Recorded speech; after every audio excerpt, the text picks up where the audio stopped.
2024년 1학기 건축공학 종합설계 및 실습 임채범 전익한조 3단계 NLP 학습법을 활용한 건축공사 위험성평가 자동화 발표를 시작하겠습니다. 현재 건설 산업은 전체 산업 대비 76%, 즉 2배가량 높은 제휴율을 보이고 있습니다. 아래 그래프를 보시면 확인하실 수 있듯 조금 더 진한 그래프들이 건설 산업에 대한 제휴율이라고 보실 수 있고, 연한 게 전체 산업에 대한 제휴율입니다. 현재 지속적으로 건설 산업에 대한 제휴율이 늘어나고 있다라고 보실 수 있겠습니다. 그 이유는 저희들은 소규모 공사 현장에서 찾아볼 수 있다고 생각을 하였습니다. 소규모 공사 현장에서는 안전관리가 미흡해지기 때문에 더 많은 제휴율이 보인다는 것을 확인하실 수가 있습니다.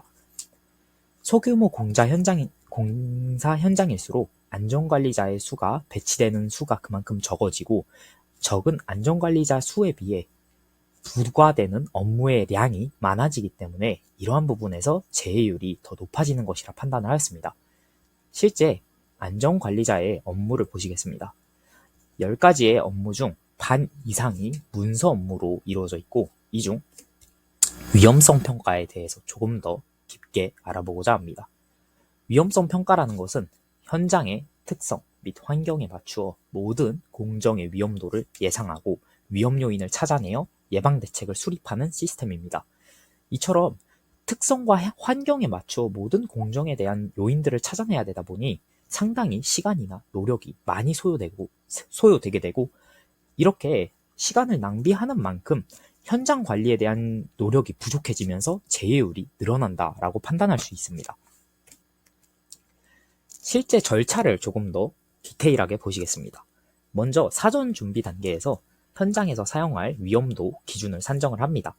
아래 위험성 평가표 예시를 보시면 여기에 위험도라는 게 나와 있는 걸 보실 수가 있는데요. 여기서 해당 작업에 대한 위험도가 12점으로 나왔다고 예시를 들 때 기준이 11점이다 라고 하면 해당 작업이 위험도가 더 높게 책정이 된 것입니다. 이후 표준 작업을 단위 작업으로 분류하는 작업을 실행합니다. 아래 위험성 평가표를 보시면 알 수 있듯 실제 공정표상의 작업, 예를 들어 101동 2층 콘크리트 타설이라고 하는 현장에서만 사용하는 공정을 콘크리트 타설 및 다짐이라고 하는 정형화된 단위 작업으로 변환하는 작업이라고 보시면 되겠습니다. 그 이후 유해 위험 요인 파악 단계에서 해당 단위 작업에서 생길 수 있는 모든 위험 요인들을 전부 다 제시를 합니다. 여기서는 하나만 제시가 되어 콘크리트 타설 작업 중 콘크리트 펌프카 붐의 충돌 한 사고를 먼저 요인으로 보여주고 있다는 걸 알 수가 있습니다. 이렇게 요인까지 완료를 했다면 이에 대한 위험도를 측정을 합니다. 위험도는 사고 가능성과 사고 심각성으로 이 둘을 곱하여 예시를 들어서 3점과 4점이라면 여기서 12점으로 종합 위험도가 나오게 됩니다. 이렇게 나온 종합 위험도가 기준보다 높다고 한다면 위험성 감소 대책 수립을 하고 이를 실행하며, 만약에 해당 작업이 위험도가 기준보다 낮다면 진행해도 되는 작업으로 판단이 되어 TBM과 위험성 평가표를 통해서 공유됩니다. 이렇게 기록되고 보관되어 활용되는 시스템인데요.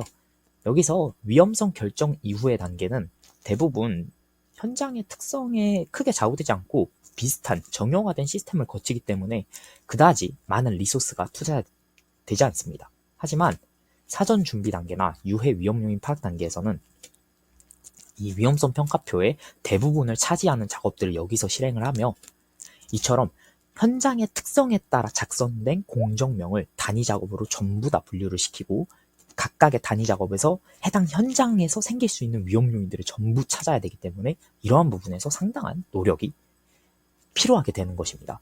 따라서 이러한 위험성 평가 절차에서 앞 두 단계에 대한 업무 부담에 대한 저감이 필요해 보입니다.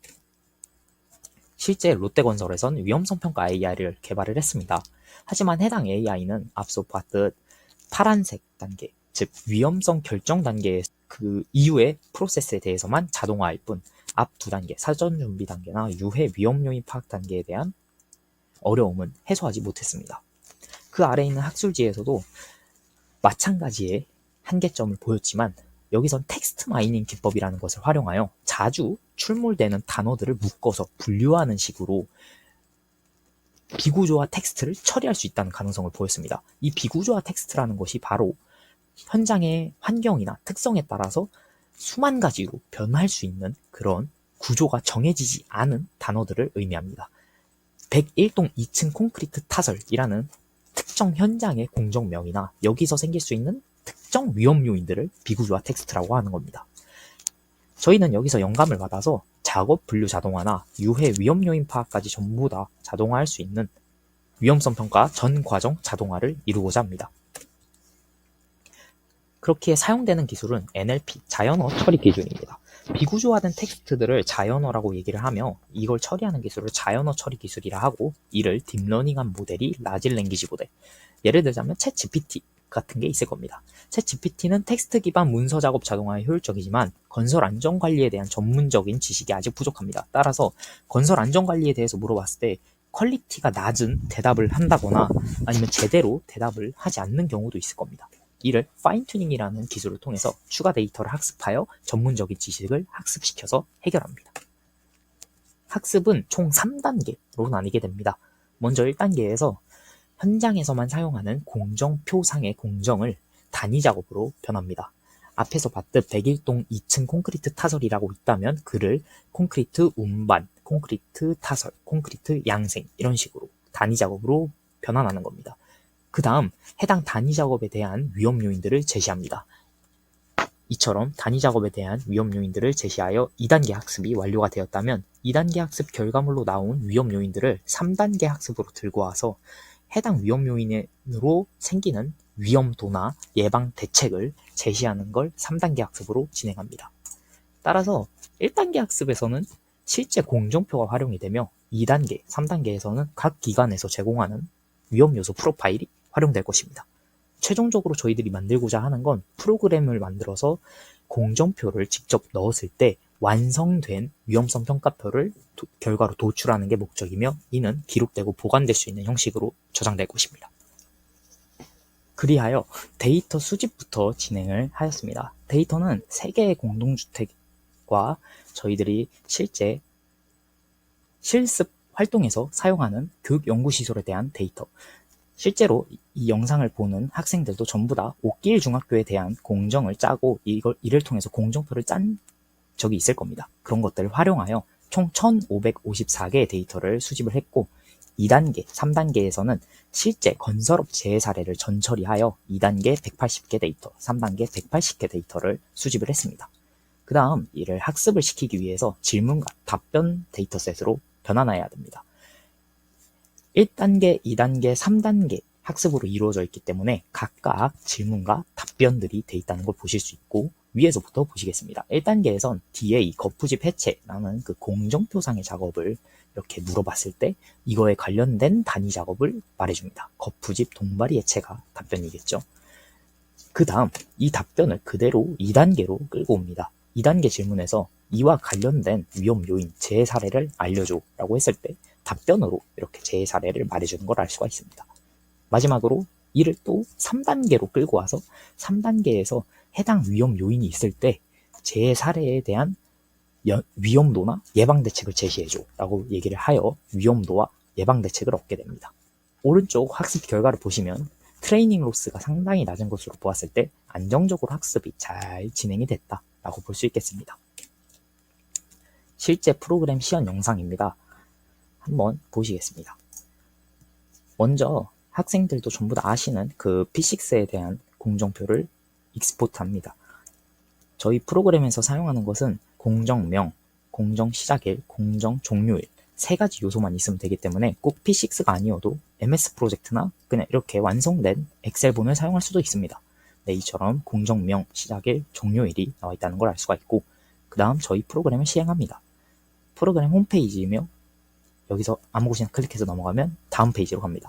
설정 아이콘에 강조 효과가 되어 해당 페이지가 설정 페이지라는 걸 정확하게 알려주고, 이처럼 처음 사용하는 사용자들에게 각각의 아이콘이나 페이지의 기능을 말을 해주어 조금 더 쉽게 다가가고 활용할 수 있도록 합니다. 그 다음 프로젝트 현장명을 작성합니다. 여기선 예를 들어서 아주대학교 연암관으로 작성합니다.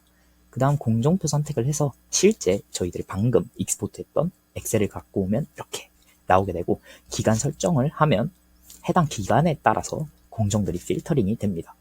필요에 따라서 초기화를 한 뒤 다시 한 번 더 선택해서 다른 공정이나 다른 기간을 설정할 수 있습니다. 이후 평가 진행 버튼을 누르면 저희들이 학습한 모델에 대해서 이렇게 질문을 전부 다 물어보고 답변을 얻습니다. 이를 통해 만드는 것이 위험성 평가표이며, 위에 현장과 기간이 나와 있고, 이렇게 완성된 위험성 평가표를 손쉽게 먼저 사용자가 확인할 수 있도록 미리 보기 형식으로 제공합니다. 그리고 방금 보셨듯 위에서 콤보 박스를 통해 자신이 원하는 작업, 자신이 원하는 단위 작업, 자신이 원하는 위험 유형이나 위험도만 따로 또 뽑아서 먼저 확인할 수 있도록 유도합니다. 마지막으로 위험 지수나 위험 유형 비율을 통해 지금 진행한 위험성 평가에 대한 전체적인 위험도를 알려주거나 위험 유형을 알려줍니다. 그래서 따라서 어떤 위험 유형이 가장 많은지 예측할 수 있습니다.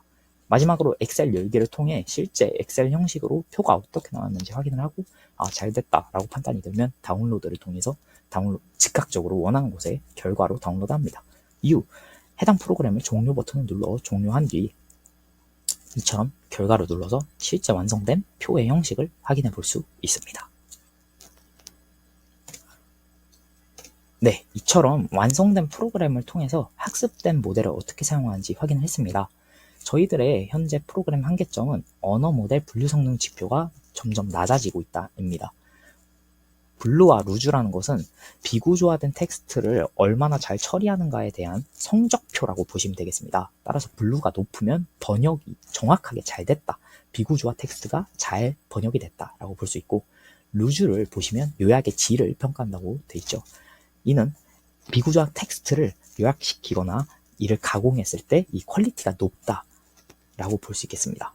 하지만 현재 1단계, 2단계, 3단계에 거쳐갈수록 점점 퀄리티들이 낮아지고 있다는 걸 볼 수가 있습니다.